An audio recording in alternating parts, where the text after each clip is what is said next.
पश्चिम बंगाल की मुख्यमंत्री ममता बनर्जी ने आज भवानीपुर सीट से विधानसभा चुनाव के लिए पर्चा दाखिल किया। आज ही बंगाल में एसआईआर के मुद्दे पर टीएमसी नेताओं ने इलेक्शन कमीशन से मुलाकात की और आयोग पर गंभीर सवाल खड़े किए। खास बात यह रही कि लगभग इसी समय चुनाव आयोग की ओर से सोशल मीडिया प्लेटफॉर्म एक्स पर एक पोस्ट जारी कर भय मुक्त चुनाव की बात कही गई, लेकिन इस पर विपक्षी दलों का विरोध शुरू हो गया। बंगाल की बाजी इस बार बेहद दिलचस्प दिख रही है। क्या दीदी अपना किला बचा पाएंगी? आपको ये रिपोर्ट देखनी चाहिए।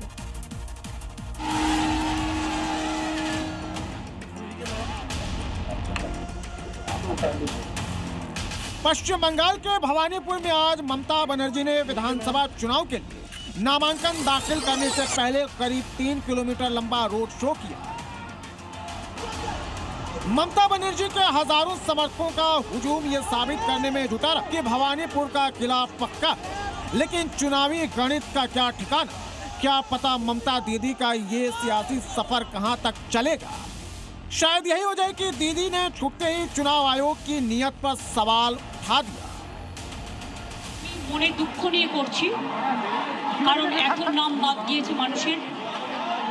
আমরা এখনো বলবো এটা সুপ্রিম কোর্টেরই অর্ডার ছিল। 32 লক্ষ নাম উঠেছে 1 কোটি 20 লাখের মধ্যে, সেটাও আমার কোর্টে কেস করার জন্য। বাদ বাকি 58 লাখ খোলাই হয়নি। তার মধ্যে কিছু বাদ হতে পারে যারা ডুপ্লিকেট ভোটার বা মৃত ভোটার। বাদ বাকি এমনকি অ্যাডজুডিকেশনে যে 27 লাখ কয়েক হাজার বাকি আছে 50,000।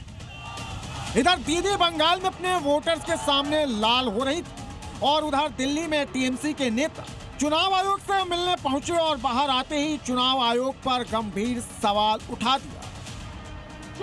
You are a criminal. If you can prove you said this to us at the meeting, you prove it, I will give you evidence to say you said nothing. The only thing you said when we walked into the meeting that we are not authorized to come by signature. Everything was authorized. The only thing you said after we spoke is get out, I want to speak. जिस भवानीपुर विधानसभा seat से ममता बनर्जी चुनाव लड़ रही, वहां से उन्हें BJP से सीधी टक्कर मिल रही और प्रत्याशी शुवेंदु अधिकारी, वो शुवेंदु अधिकारी जो कभी ममता के साथ और अब उनके खिलाफ है। पश्चिम बंगाल में चुनाव भी निपटता जा रहा है और साथ ही साथ टीएमसी भी निपटती जा रही है।